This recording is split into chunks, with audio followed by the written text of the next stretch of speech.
सम्मानित साथियों, आज मेरे कंधों पे, आजाद समाज पार्टी के कंधों पे, भीम आर्मी के कंधों पे, बहुजन समाज के लोगों के कंधों पे जिम्मेदारी है कि जो एकता बहुजन समाज में हमारे महापुरुष बना के गए, वो एकता टूटनी नहीं चाहिए किसी भी कीमत पर। ये हमारे लोगों की जिम्मेदारी। तो मुझे पहले उनके बीच पहुंचना है, उसके बाद मैं समय निकाल के आऊंगा।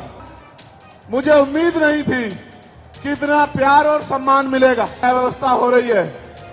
अगली बार हम जब राष्ट्रीय अधिवेशन करेंगे तो वो इससे बड़े वाले मैदान में, जहां 50,000 लोग बैठ सकते हैं, जो इसके बराबर में है, 15 मार्च को अगला कार्यक्रम हम लोग वहीं करेंगे।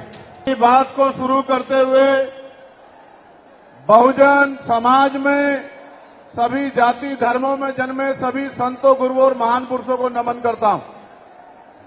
सम्मानित साथियों, आज देश के कोने कोने से चल के आए बहुजन समाज के बहादुर योद्धाओं, इस मंच पर उपस्थित आजाद समाज पार्टी भीम आर्मी के सभी सम्मानित नेताओं, हमारे मिशन 78 अधिवक्ता मोर्चा, अनुशासन समिति, भीम आर्मी स्टूडेंट फेडरेशन और किसान मोर्चा, तमाम संगठनों के सम्मानित नेताओं, यहां उपस्थित हमारी मां बहनों, नौजवान साथियों और मुझसे बड़े उम्र में बड़े सभी सम्मानित साथियों का मैं धन्यवाद करता हूं। आप जानते हो कि मैं आपसे हूं। आप जानते हो कि मैं जो कुछ भी हूं आपसे हूं। मैं कभी आपसे बड़ा नहीं हो सकता। आप मेरे लिए हमेशा वीआईपी हैं। जितना सम्मान मैं उस मंच पर बैठे लोगों का करता हूं, उससे ज्यादा सम्मान मैं आपका करता हूं। लेकिन मैं आपसे भी उम्मीद करता हूं, मैं आपसे भी ये उम्मीद करता हूं कि जैसे मंच पे बैठे हैं जिम्मेदारी से, सम्मान के साथ, ऐसे ही आप लोग भी जिम्मेदारी से बैठे, तभी आपकी इज्जत बढ़ेगी। अगर आप इज्जत नहीं बढ़ाना चाहते तो मैं क्या कर सकता हूं बताओ। मेरा तो प्रयास है कि आप इज्जत के साथ आगे बढ़ना सीख जाओ। जब तक आप इज्जत के साथ आगे बढ़ना नहीं सीखोगे, इस देश में आपकी बात मजबूत नहीं होगी। भेड़ बकरियां कभी राज नहीं करती, इतिहास गवाह है। राज योद्धा करते हैं। राजा का आचरण भी राजाओं जैसा होना चाहिए। राजा गुलाटी मारते नहीं घूमते हैं। राजा राजा होते हैं। राजाओं का आचरण जब तक आप में नहीं आएगा, तब तक आप राजा बनने की तरफ नहीं आगे बढ़ोगे। अगर बंदर को राजगद्दी सौंप दी जाए, क्या राज कर सकता है? नहीं कर सकता। राज करने के लिए राज जैसी सोच भी जो है अपने अंदर पैदा करनी पड़ेगी। सम्मानित साथियों, आज का जो आंदोलन था, आप और मैं जानते हैं कि वो हमने रामलीला मैदान में रखा था। कौन से मैदान में? जोर से बताओ। लेकिन रामलीला मैदान के पास हमारे मुस्लिम भाइयों का एक कार्यक्रम होता है, जिसको हम लोग चेल्लुम के नाम से जानते हैं। 35-40 हजार की संख्या में वो लोग रोड से निकलते हैं और अपनी जो भी इबादत है उसको पूरा करते हैं। पुलिस प्रशासन का ये मानना था कि भाई पहले से ही वहां व्यवस्था अव्यवस्थित रहेगी, क्योंकि एक बहुत बड़ा आबादी, एक बहुत बड़ी जनसंख्या निकलेगी। अगर आपके लोग भी आ जाएंगे तो नुकसान हो सकता है, कोई टकराव हो सकता है, कहीं कोई आपराधिक तत्व का आदमी झगड़ा करा सकता है। तो आप अगर चाहें तो हम आपको परमिशन दे देंगे। लेकिन अगर आप खुद से मन में रखें और समझदारी दिखाएं तो ये समझौते, ये सम्मान का काम नहीं होगा। मैंने उनकी बात को सुना और मुझे महसूस हुआ कि हम प्रथम और अंत्य भारतीय हैं। हमारी भी भारत के प्रति उतनी जिम्मेदारी है जितनी कि दूसरे व्यक्ति की है। हम भी अपने देश को आगे बढ़ाना चाहते हैं। देश में भी जो हाशिए पे लोग हैं उनको आगे बढ़ाना चाहते हैं। तो हमें किसी भी तरह के अव्यवस्था में ना जाके अपने प्रोग्राम को कहीं और करना चाहिए। मैं जानता हूं कि जितने लोग अंदर हैं उससे 10 गुना लोग बाहर हैं, ग्राउंड में हैं, दिल्ली की सड़कों पे हैं, मैं जानता हूं। लेकिन आप महसूस करो, लाखों लोगों के पहुंचने के बाद भी एक मुझे देख के तो ये लोग उठ जाते हैं, वरना ऐसा नहीं है अगर एक चींटी के बच्चे को भी कोई बे कह रहा है। ये देखो आप हमारी ताकत, ये है भीम आर्मी आजाद समाज पार्टी का बल। लेकिन मुझे आपसे बहुत सारी बातें करनी है। मैं अभी दूसरे देश में होके आया। मैं जब दूसरे देश में गया, मुझे उम्मीद नहीं थी कि इतना प्यार और सम्मान मिलेगा। आप ये देखो, मैं ऑस्ट्रिया गया तो लगभग 10 देश के लोग आए मिलने के लिए। जब मैं इटली गया तो कम से कम 40 देशों के लोग मिलने के लिए आए। हर आदमी ये कहता था कि भैया मैं अपने राष्ट्र की तरफ से, अपने देश की तरफ से, वहां रहने वाले बहुजन समाज के लोगों की तरफ से पैगाम लेके आया हूं कि भाई चंद्रशेखर आजाद हमारे स्टेट में भी आए, हमारी कंट्री में भी पहुंचे और आके अपनी बात को रखें। मैंने उनको कहा कि मैं आपके बीच भविष्य में आऊंगा, लेकिन अभी 11 तारीख को हमारी रैली है, लाखों लाखों की संख्या में हमारे लोग वहां पहुंचेंगे, तो मुझे पहले उनके बीच पहुंचना है, उसके बाद मैं समय निकाल के आऊंगा। उन्होंने मेरी बात को माना और 3 दिन का कार्यक्रम करके मैं फिर आपके बीच आ गया। जब यहां पहुंचा तो पता लगा परमिशन और इस तरह की व्यवस्थाएं खराब हो रही हैं। फिर मैं धन्यवाद दूंगा हमारी दिल्ली की टीम का, भाई हिमांशु जी का, भाई महेश जी का, उनके सभी साथियों का, जैन साहब का, कासाना जी का, जिन्होंने, समीर भाई का, जिन्होंने दिन रात एक कर दिया और इस परमिशन को करा के, सीपी सिंह जी का कितना बढ़िया प्रोग्राम आप सब लोगों के लिए आयोजित किया। एक बार दोनों हाथ से तालियां बजा के दिल्ली की टीम का स्वागत करें। जब मैं दिल्ली का धन्यवाद कर रहा हूं तो देश भर में जहां से सबसे बड़ी ताकत हमें मिली है, मैं उत्तर प्रदेश की भी पूरी टीम का धन्यवाद करना चाहता हूं, क्योंकि हमारे हर एक आंदोलन में उत्तर प्रदेश अग्रणी रहता है। धन के आधार पे, संख्या के आधार पे उत्तर प्रदेश ने अपनी ताकत का एहसास पूरे देश को कराया है।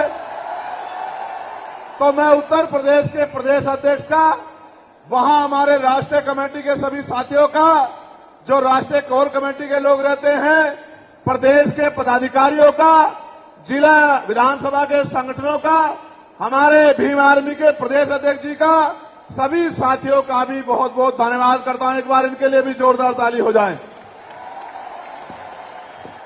उसके बाद मैं और आप सब लोग मिलकर स्वागत करेंगे नगीना लोकसभा के लोगों का, जिन्होंने एक एक वोट डालकर आपकी ताकत को बनाने का काम किया। दोनों हाथ उठा के ताली बजा के स्वागत करें नगीना के लोगों का। नगीना के लोगों का धन्यवाद कर दूं? बताओ, कर दूं या नहीं कर दूं? बताओ, नगीना के लोगों की इज्जत करते हो नहीं करते हो? बताओ, नगीना के लोगों का सम्मान करोगे नहीं करोगे? बताओ, नगीना तुम्हारे दिल में है या नहीं है? बताओ। तो मैं नगीना के साथियों का भी बहुत बहुत धन्यवाद करता हूं। अब आज के जो आयोजक कमेटी है, मैं उनका भी धन्यवाद करता हूं। अब मैं आपसे आग्रह करूंगा कि मुझे आपसे बहुत जरूरी विषय पर बात करनी है। अगर आप बोलते रहेंगे या कोई भी शोर आएगा तो मेरी बात आप लोगों तक नहीं पहुंच पाएगी, इसलिए मैं आपसे आग्रह करूंगा कि आप शांत हो जाएं। ये जगह कम है, मैं जानता हूं, इस वजह से बार बार अव्यवस्था हो रही है। अगली बार हम जब राष्ट्रीय अधिवेशन करेंगे तो वो इससे बड़े वाले मैदान में, जहां 50,000 लोग बैठ सकते हैं, जो इसके बराबर में है, 15 मार्च को अगला कार्यक्रम हम लोग वहीं करेंगे। सम्मानित साथियों, आज मेरे कंधों पे, आजाद समाज पार्टी के कंधों पे, भीम आर्मी के कंधों पे, बहुजन समाज के लोगों के कंधों पे जिम्मेदारी है कि जो एकता बहुजन समाज में हमारे महापुरुष बना के गए, वो एकता टूटनी नहीं चाहिए किसी भी कीमत पर। ये हमारे लोगों की जिम्मेदारी है। हमारे पढ़े लिखे समाज की, हमारे कर्मचारियों की, हमारे अधिकारियों की, हमारे नेताओं की, हमारे विधानसभा सेक्टर बूथ से लेकर जिले, मंडल, प्रदेश और राष्ट्रीय पदाधिकारी की जिम्मेदारी है कि जो एकता हमारी बनी है वो टूटनी नहीं चाहिए। दुश्मन किसी भी सूरत में कामयाब नहीं होना चाहिए, इस बात का हमें ध्यान रखना। अब ये रैली करने की जरूरत क्यों पड़ी, ये आवाज उठाने की जरूरत क्यों पड़ी, इसके पीछे भी कई कारण हैं। और मैं अपने नेताओं से यह आग्रह करूंगा कि वो आज के बाद कमर कस ले और गांठ बांध ले कि जो प्रयास भाजपा आरएसएस के लोगों ने किया है हमारी एकता को कमजोर करने का, किसी भी कीमत पे वो एकता कमजोर नहीं होनी चाहिए। इस बारे में आप लोगों को ध्यान रखना। इस देश में वो लोग भी शासन सत्ता में हैं जिनकी आबादी लोकतंत्र में मुट्ठी भर हैं, जिनकी आबादी 85% है, वो इसी साजिशों के कारण, एकजुट न हो पाने के कारण इस देश में गुलामों जैसी जिंदगी जीने के लिए मजबूर हैं। मैं बात कर रहा हूं शेड्यूल कास्ट के लोगों की, मैं बात कर रहा हूं शेड्यूल ट्राइब के लोगों की, मैं बात कर रहा हूं अन्य पिछड़े वर्ग के लोगों की, मैं बात कर रहा हूं मुस्लिम की, जैन की, सिख की, ईसाई की, बौद्ध की, तमाम उन लोगों की जिनको आज भारत में सम्मान की जिंदगी नहीं मिल पा रही। मैं बात कर रहा हूं महिलाओं की, मैं बात कर रहा हूं किसानों की, मैं बात कर रहा हूं मजदूरों की, मैं बात कर रहा हूं नौजवानों की। मैं पहले जो विषय है उस पर अपनी बात रखूंगा, फिर मुझे अपने दिल की बात आपको कहनी है। पहला जो विषय हमारा है, जिस पे हम लोग यहां इकट्ठा हुए हैं, उस पे हम लोग क्या करने वाले हैं, सरकार से हमारी क्या मांग है, सबसे पहले उस पे मैं अपनी बात रखूंगा। हमारी पहली मांग ये है कि 1931 के बाद इस देश में सभी जाति धर्मों के लोगों की जनगणना नहीं हुई है। जब तक जनगणना नहीं होगी तो ये नहीं पता लगेगा कि schedule caste, schedule tribe, backward के लोगों को कितनी उनकी आबादी और कितना सम्मान उनको मिल रहा है, कितनी हिस्सेदारी उनको मिल रही है। तो केंद्र सरकार जल्द से जल्द जातिगत जनगणना कराए। जब तक जातिगत जनगणना नहीं होगी तब तक सबसे पहले स्पष्ट ही नहीं होगा जो आज षड्यंत्र किया गया है और कुछ लोगों को जानबूझ के उनके मुंह से कहलवाया जा रहा है कि इस जाति का हिस्सा ये लोग खा रहे हैं, इस जाति का हिस्सा ये लोग खा रहे हैं, इस जाति का हिस्सा ये लोग खा रहे हैं। मैं चंद्रशेखर आजाद आपको वचन देके कहता हूं, अपने बहुजन समाज के सामने जातिवार जनगणना कराइए, उसके आंकड़े सार्वजनिक कराइए। अगर अंतिम पायदान पर रहने वाले, जिनको डीएससी के भाई कहा गया है, जो हमारा परिवार है, अगर उनका 1% आरक्षण भी पॉइंट के बराबर भी कमजोर पड़ रहा होगा तो मैं वचन देता हूं कि इससे बड़ी रैली उनके समर्थन में हम लोग करेंगे। मैं फिर आपसे कह रहा हूं, आप याद करो, जब से इस देश में आरक्षण व्यवस्था लागू हुई है, इस आरक्षण को खत्म करने के लिए चाहे वो कांग्रेस पार्टी रही हो या भारतीय जनता पार्टी रही हो या और कोई मनुवादी दल रहा हो, इन्होंने एडी चोटी के जोर लगाए। और आज जिन जातियों को गाली दी जा रही है, ये वही जातियां हैं जिन्होंने अपने बच्चे कुर्बान कर दिए लेकिन अपने अधिकारों की रक्षा की और आज भी इस देश में आरक्षण बचा हुआ है, नौकरियां बची हुई है, हिस्सेदारी बची हुई है, राजनीतिक व्यवस्था कायम है, लोकतांत्रिक व्यवस्था है। तो धन्यवाद करना चाहिए उन जातियों का जिन्होंने अपने प्राणों का बलिदान दे दिया, लाठी डंडे खाए, गोलियां खाई लेकिन अपने अधिकारों को छीनने नहीं दिया। सब लोगों को उनका धन्यवाद करना चाहिए। लेकिन दुश्मन का ये षड्यंत्र है और दुश्मन बड़ा समझदार है।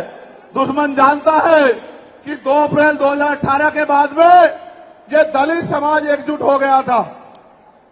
जब दलित समाज एकजुट हुआ तो वो ये सोचने लगे कि इनकी एकता को कैसे तोड़ा जाए।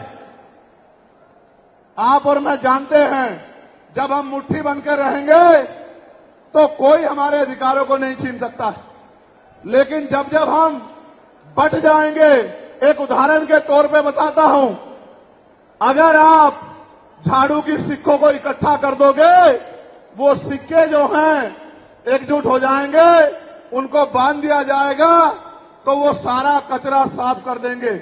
लेकिन अगर वो जो सिक्के होते हैं, अगर आपने उनको अलग अलग कर दिया तो वो कचरा साफ नहीं कर पाएंगे, वो खुद कचरा बन जाएंगे, उनकी कोई हैसियत नहीं बनेगी। इसलिए हमारे महापुरुषों ने बहुजन समाज में भाईचारे की बात की। और आप महसूस करो, बाबा साहब अंबेडकर ने क्या नारा दिया?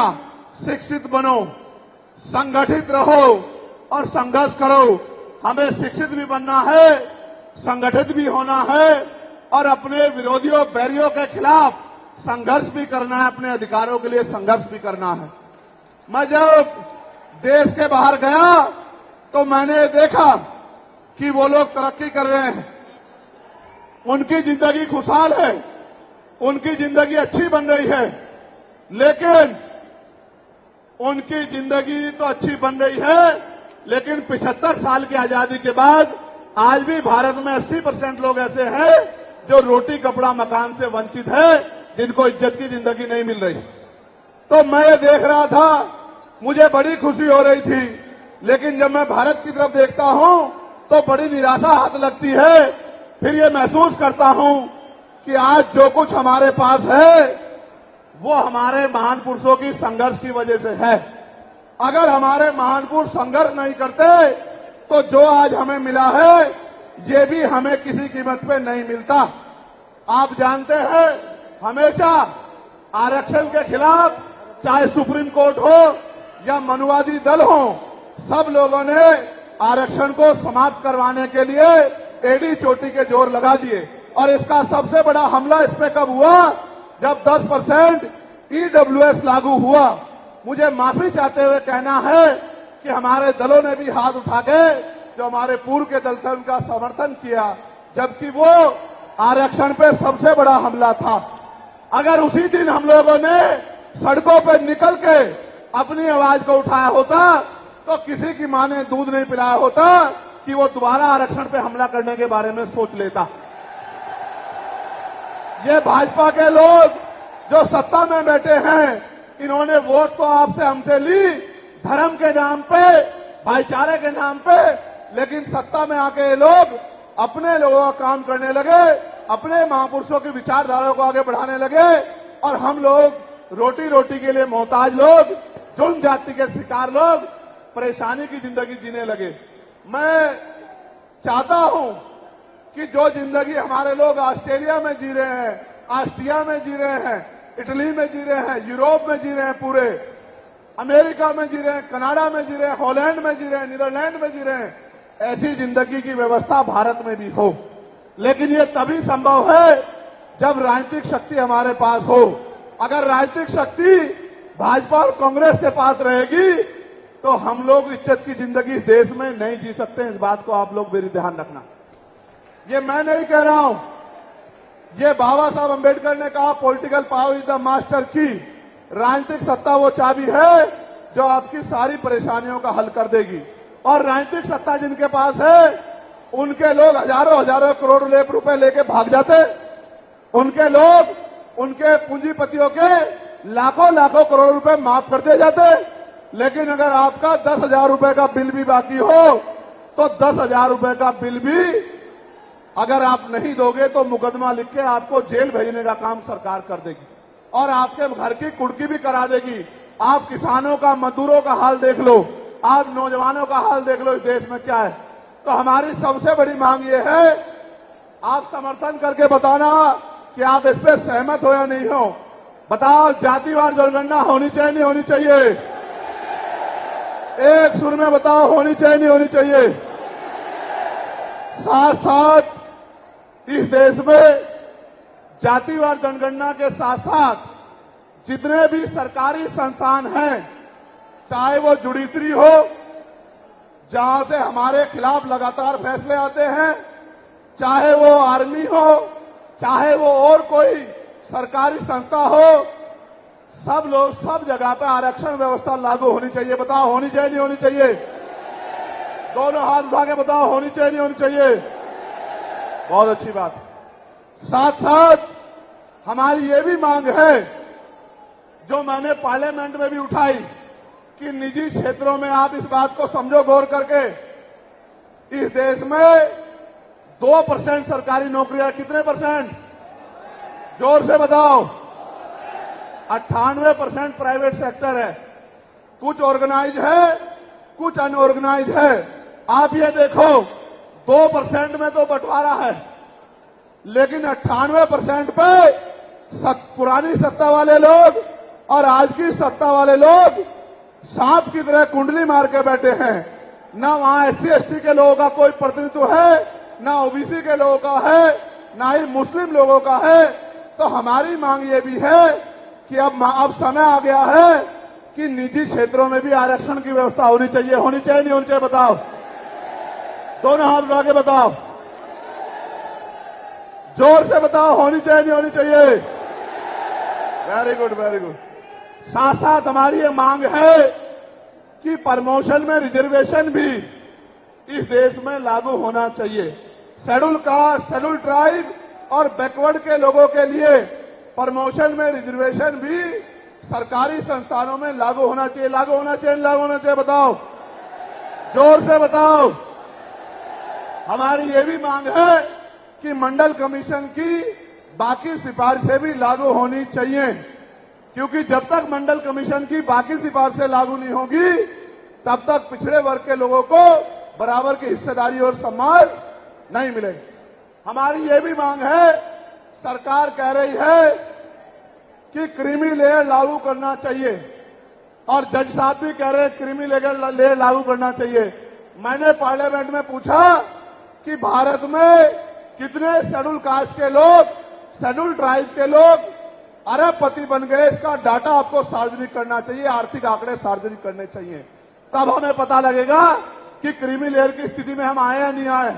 आपको शायद जानकारी नहीं है, मैं आपको बताता हूं, आज भी बहुत सारे पदों को NFS करके, नोट फाउंड सुटेबल करके हमारे योग्य लोगों को नौकरी से निकालने का काम ये सरकारें करती है, क्योंकि कलम की ताकत उनके हाथ में होती है। जिनकी राज सत्ता पे कब्जा होता है, हमारे लोगों का राज सत्ता पे कब्जा नहीं है, इसलिए सारी योजनाएं हमारे खिलाफ बनती हैं। हमारी ये भी मांग है, जिस पर मैं गौर कर रहा हूं, सरकार ने कहा, मैं आज इस पर भी बोलूंगा। आज अगर मैं इस पर नहीं बोलूंगा तो हमारे लोगों को पता ही लगेगा देश में क्या हो रहा है। सरकार ने कहा कि वर्गीकरण लागू होना चाहिए।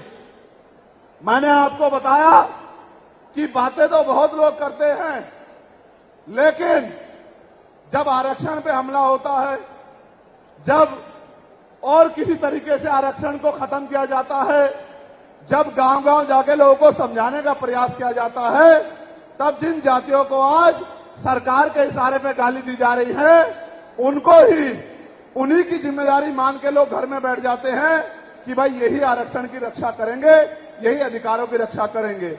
लेकिन सच ये है, अगर सरकार की मंशा वर्गीकरण के जरिए वास्तविकता में निचले पायदान पर बैठे अंतिम व्यक्ति को ऊपर उठाने की होती, तो जिस तरह से 10% आर्थिक आधार पर आरक्षण की व्यवस्था की गई थी, 10% आरक्षण की व्यवस्था DSC के भाइयों के लिए, DSC परिवारों के लिए सरकार कर सकती थी। उनका कोई मतलब नहीं बैठता था कि इन्हीं में टुकड़ा डाल दे, क्योंकि सरकार जानती है इनमें बंटवारा हो जाएगा तो इनके खिलाफ आंदोलन आसान हो जाएगा, इनको पता भी नहीं चलेगा कब इनके अधिकार खत्म हो गए। मैं आपसे कहना चाहता हूं, सरकार बताए उनके पास वर्गीकरण की क्या पॉलिसी है। किस आधार पे वो वर्गीकरण करना चाहते हैं, कौन से आंकड़े उनके पास है, कौन से डाटा उनके पास है। मैं सरकार से जानना चाहता हूं, सरकार कमेटियां बना दे और वर्गीकरण किस फॉर्मूले पे करेगी ये भी बता दे। हम सरकार को भी सुनना चाहते हैं। अभी देश में पिछले दरवाजे से कुछ नहीं होगा, जो कुछ होगा आमने सामने होगा। अगर हमारे अधिकारों की बात आएगी तो लड़ाई आमने सामने लड़ी जाएगी। सरकार ये भी बताए क्या वह रोस्टर में बदलाव करेगी, क्या सरकार रोस्टर में बदलाव करेगी, सरकार बताएगी। हमारे लोग तो अभी सही तरह से चीजों को नहीं जानते हैं। मैं ये भी विश्वास दिलाता हूं, स्पेशली डीएससी के भाइयों को कह रहा हूं, मेरी बात को गौर से सुनना। स्पेशली डीएससी के भाइयों को कह रहा हूं, उन जातियों को जो लोग आंदोलन कर रहे हैं, आपको एहसास नहीं है, जब देने की बारी आएगी हम बताएंगे अपने भाइयों को किस तरह से आगे बढ़ाया जाता है, किस तरह से उनकी हिस्सेदारी दी जाती है। अभी तो हम पे देने कुछ है ही नहीं। मैं आपको विश्वास दिला कहता हूं, डीएससी के जो हमारे भाई हैं, वाल्मीकि समाज के भाई हों, धानुक समाज के भाई हों और बागड़ी समाज के भाई हों और किसी सैसी समाज के भाई हों, मैं चंद्रशेखर आजाद वचन देके कहता हूं बहुजन समाज के सामने, ये हमारी आपसी बातचीत है। आप दुश्मन के इशारों पे काम मत करो। हम लोग बैठ के अपनी लड़ाई को निपटा लेंगे। हम लोग अपने आप बैठ के चर्चा करके आपके साथ बैठ के, अगर कहीं हमें कुछ डर भी है, आप चीजों को नहीं समझ पा रहे हो या हम लोग समझा नहीं पा रहे, अगर आपको अधिकार मिलता है तो बताओ, हमारे किसी व्यक्ति को तकलीफ है क्या? बताओ, अगर हमारे डीएससी के भाइयों को अधिकार मिलता बताओ, हाथ उठा के बताओ, तकलीफ है क्या हमें किसी को? ये इतना बड़ा जन समूह गवाही दे रहा है, अगर डीएससी के भाइयों को कुछ मिलता है तो हमें तकलीफ नहीं है। लेकिन हम इस सरकार की मंशा को जानते हैं, हम इस सरकार को जानते हैं, इनके चरित्र को जानते हैं। ये देना कुछ नहीं चाहती, ये तो इसको अटका के रखना चाहती हैं। आप ये देख लेना, इन्हीं के कुछ लोग पहले सुप्रीम कोर्ट चले जाएंगे।